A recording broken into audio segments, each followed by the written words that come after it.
Hello everyone, my name is Michael and I want to welcome you back to Sovereign Gaming.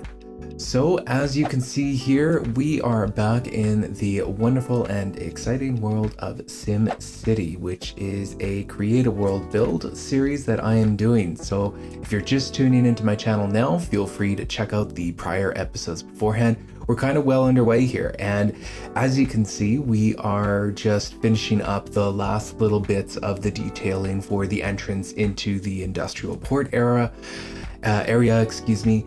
So part of what I wanted to do is I wanted to keep it very basic, very industrial, very to the theme. So I just kind of decorated the middle of that boulevard with some of the larger lights. I believe those lights came with the late night expansion pack, either with late night or showtime, one of the two there. But anyways, so today's focus and episode is really about kind of finishing off the other tunnel for the train tracks, because those train tracks just kind of they surface for a little bit and then they actually dive back into a tunnel. So a big focus of this is actually to get that side all finished up with the hills, with the hillside, or with the terraforming that I needed to do there, because again, it is a huge piece of infrastructure and it's something that I actually need to complete before moving on and continuing to design the Old Town neighborhood.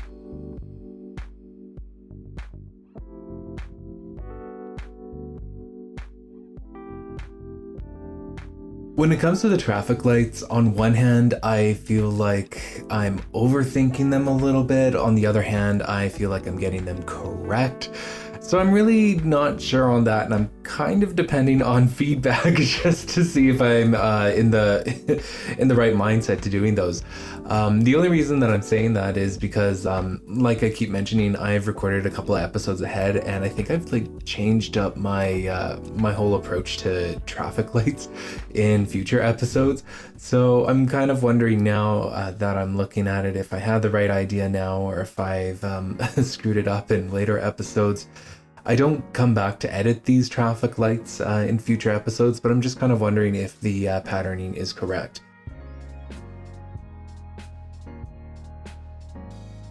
Traffic lights are certainly a little something that is very tedious, much like the street lights. Pretty much any kind of object that you have to manually place, being street lights and the traffic lights, it just, those two especially just seem so tedious to me. So like I said, I always left them last.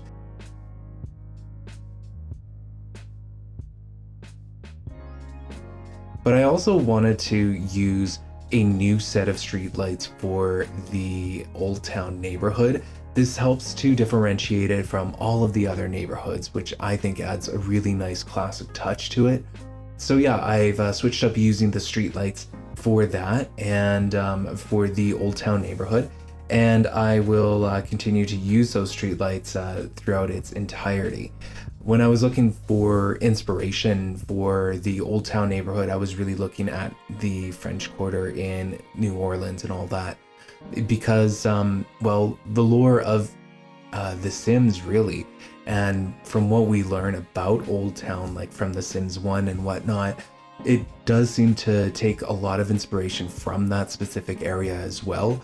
Even the Sims 3 store items that I downloaded, which helped to contribute to the fact that I can no longer access the editing game mode in Create a World, those all specifically cited their inspirations from the New Orleans area and the architecture that surrounds the French Quarter. So that's kind of something that I really wanted to emulate here in the Create a World neighborhood build.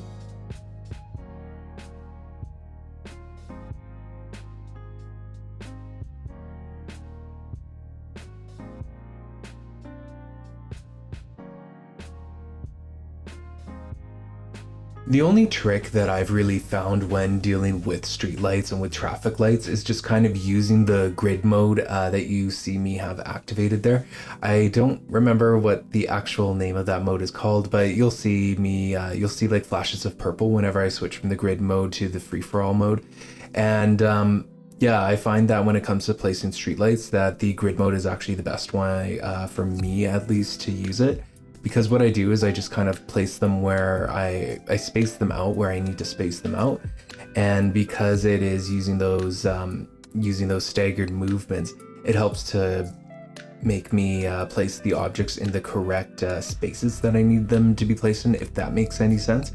And then what I do later is I go into those to the object properties, and I actually adjust the number that corresponds with the angles and stuff. So you'll see me actually adjust it in the screen there, and I find that actually really helps a lot, especially if you're just working with like 90-degree angles.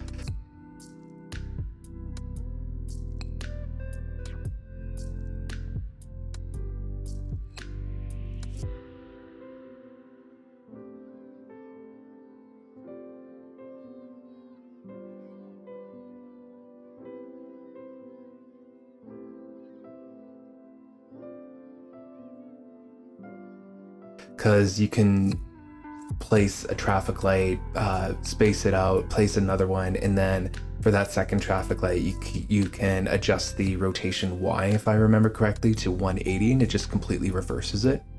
Sometimes this works, sometimes it doesn't, and you'll see it throughout this video as well when it comes to the spacing. Especially with the previous episode when I was doing the street lights there, because that specific street light was actually something that, like, if you completely reflected it or reversed it, the base of the street light actually was it didn't correspond to its exact placement, if that made any sense there, so you'd have to manually move it afterwards.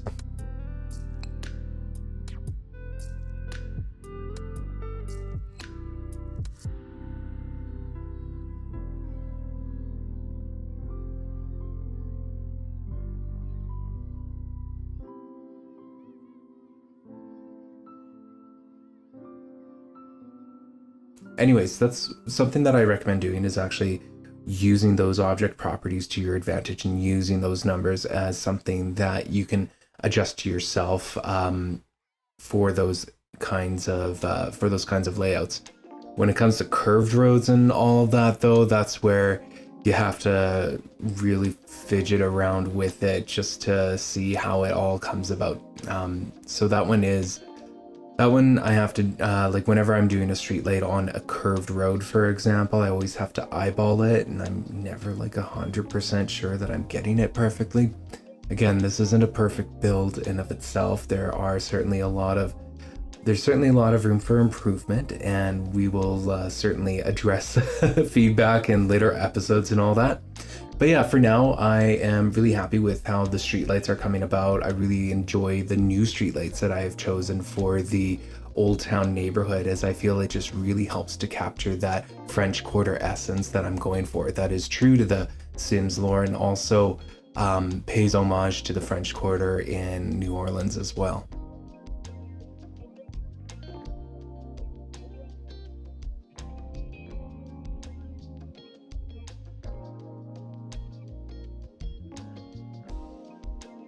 As I mentioned before, streetlights is one of the last things that I place down when it comes to neighborhoods. So the fact that I am placing them down right on this street right now kind of indicates that I am very confident that I will be that I'll be keeping it the way it is, because to change your streets and to change your roads after you've placed these objects on there is just a nightmare to contend with. It just adds a lot more work. And the idea here is to work smart, not hard. Although we'll see if that's actually the case when I go back to do some edits here.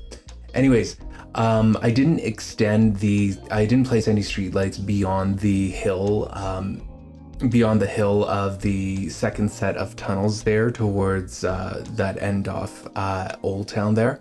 But I will tell you right now, and this is a bit of a spoiler, is that I do actually end up extending this avenue even further north. I think that you'll see that in the next episode, because I really wanted to fit more lots in there. I felt like 4 lots just within the Old Town neighborhood was not enough to really convey that it is a proper neighborhood. Sure, we've got a significant infrastructure there, being the rail yard and being the industrial port neighborhood to the south, but I felt like there needed to be more opportunities to build and to really allow that French inspired infrastructure from New Orleans, Louisiana to come alive and to really help bring that essence to this kind of a neighborhood here.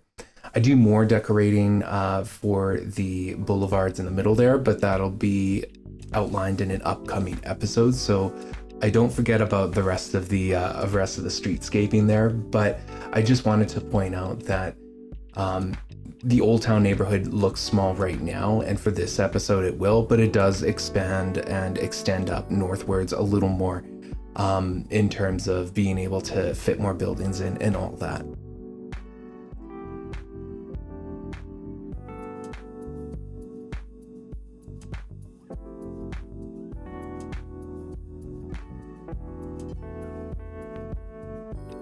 So yeah, as you can see, I am actually starting to build out that terraced hill like I did on the other side of the rail there.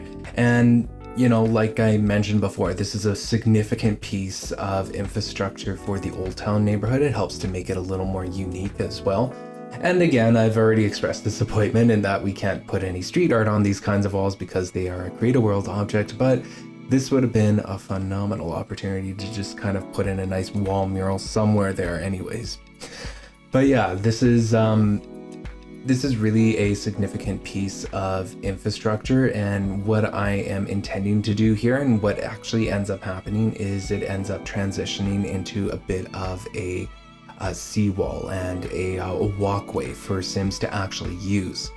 One thing that I am going to struggle with continuing on with the SimCity series is really how the land meets the water. And in upcoming neighborhood builds, you'll kind of see me just kind of struggle with that concept a little bit. So I've just got to keep an open mind to like feedback and like where to find inspiration and all of that. But in terms of how it turns out here for the Old Town neighborhood, I actually think that the seawall that I end up building in a future episode is actually something that I am very happy with, mostly due to the fact that I have included retaining walls with that. So so I've used those retaining walls quite a bit. But yeah, the idea behind the idea behind completing this side of the train track tunnels is really just to kind of get a better idea on how many more lots that I want to include within Old Town and how the extension northwards is actually going to look like, because I really do want to fit in that Roaring Heights boardwalk roller coaster lot, and I know that one is a 64 by 64 lot, and I also want to fit in a seasonal festive lot as well. So I want some pretty significant lot sizes to be included for this neighborhood. And in order to figure out where they fit, I have to finish off this train tunnel and and the hill that backs up onto it, the terraced hill that backs up onto it.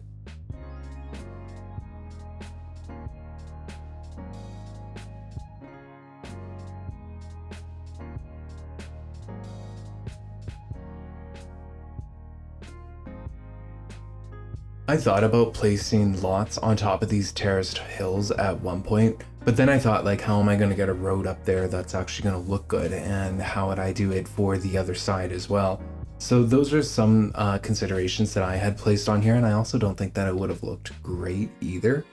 I thought about maybe placing a radio tower up on one of these hills as well, like on one of the terrace hills. But again, like I would have to tell that story of how Sims actually access it and all that. And I really just didn't feel that inspired. And it also looked really out of hand as well. Like it just looked a little crazy in terms of this towering radio tower just standing out in the middle of nowhere. So the radio tower may have to be used in a different place or in a different location. But I was really looking at making sure that this terraced hill matched the other side. I felt that the consistency there was very important.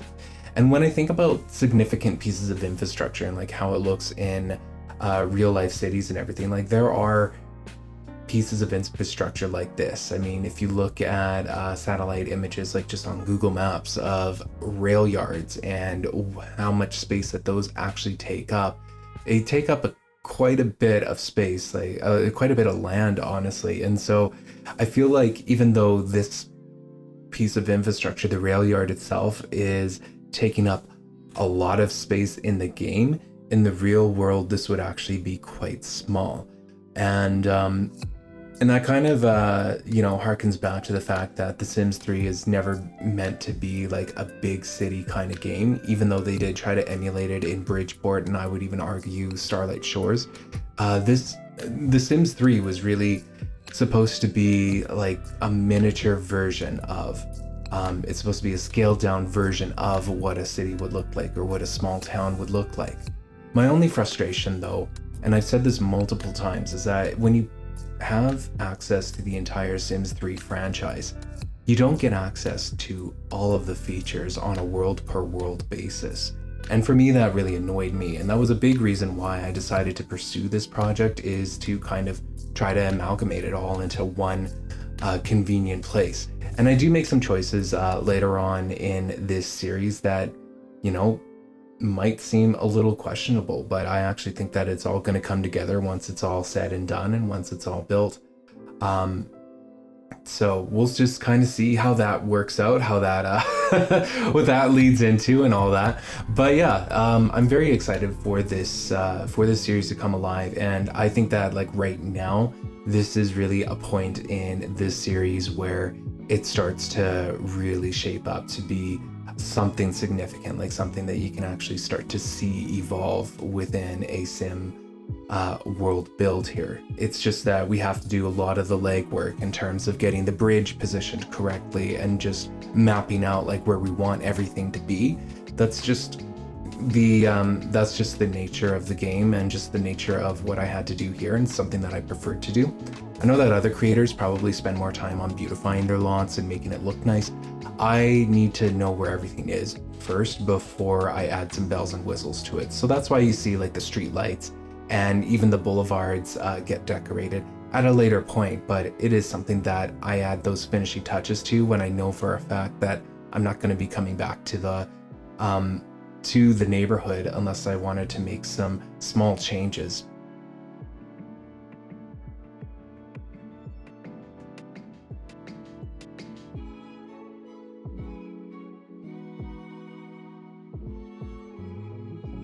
And with the addition of the billboards, again, I try to make it more circus themed or more performance art themed billboards facing outwards to most of the city, only because that's going to be a big theme of the lots going forward within the Old Town neighborhood here. I'm going to be placing in a private venue, for example. We've got the seasonal lot that I'll be placing in, as well as the roller coaster lot from Roaring Heights.